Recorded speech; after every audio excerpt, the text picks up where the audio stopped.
നമോ ഭഗവതേ വാസുദേവായ. ഭഗവത്ഗീതയിലെ 2-ാമത്തെ അധ്യായം സാംഖ്യയോഗം എന്നാണ് പറയുന്നത്. ഗീതയുടെ സാരസംഗ്രമം എന്ന് ഈ അധ്യായത്തെ വിളിക്കാം.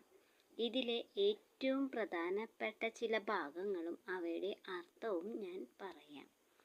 ആത്മാവിൻ്റെ നിത്യത. ശരീരം നശിച്ചാലും ആത്മാവ് നശിക്കില്ലെന്ന് കൃഷ്ണൻ അർജുനനെ ബോധിപ്പിക്കുന്നു. മനുഷ്യൻ എപ്രകാരം പഴയ വസ്ത്രങ്ങൾ ഉപേക്ഷിച്ച് പുതിയവ സ്വീകരിക്കുന്നുവോ അതുപോലെ ആത്മാവ് ജീർണിച്ച ശരീരങ്ങൾ വെടിഞ്ഞ് പുതിയ ശരീരങ്ങളിലേക്ക് പ്രവേശിക്കുന്നു. ആത്മാവിൻ്റെ സ്വഭാവം ഒരു ശക്തിക്കും നശിപ്പിക്കാൻ കഴിയില്ലെന്ന് ഇത് പറയുന്നു. ഈ ആത്മാവിനെ ആയുധങ്ങൾ മുറിക്കുന്നില്ല, അഗ്നി ദഹിപ്പിക്കുന്നുമില്ല, വെള്ളം നനയ്ക്കുന്നില്ല, കാറ്റ് ഉണക്കുന്നുമില്ല. സർവവ്യാപിയും നാശമില്ലാത്തതുമാണ്. കർമ്മയോഗം പ്രധാന സന്ദേശമാണ്. ഫലത്തിൽ ആഗ്രഹമില്ലാതെ കർമ്മം ചെയ്യാനാണ് കൃഷ്ണൻ ഉപദേശിക്കുന്നത്.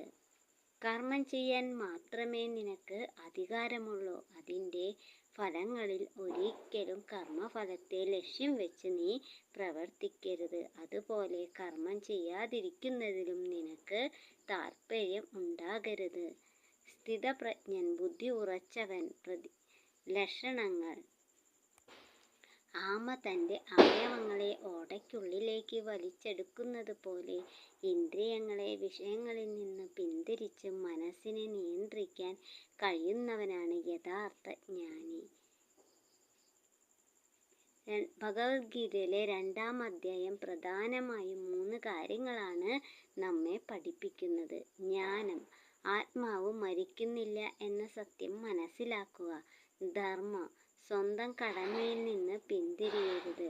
നിഷ്കാമകാമം. ലാഭനഷ്ടങ്ങളെക്കുറിച്ച് ചിന്തിക്കാതെ കടമ നിർവഹിക്കുക. ഓം നമോ ഭഗവതേ വാസുദേവായ. സർവം കൃഷ്ണാർപ്പണമസ്തു.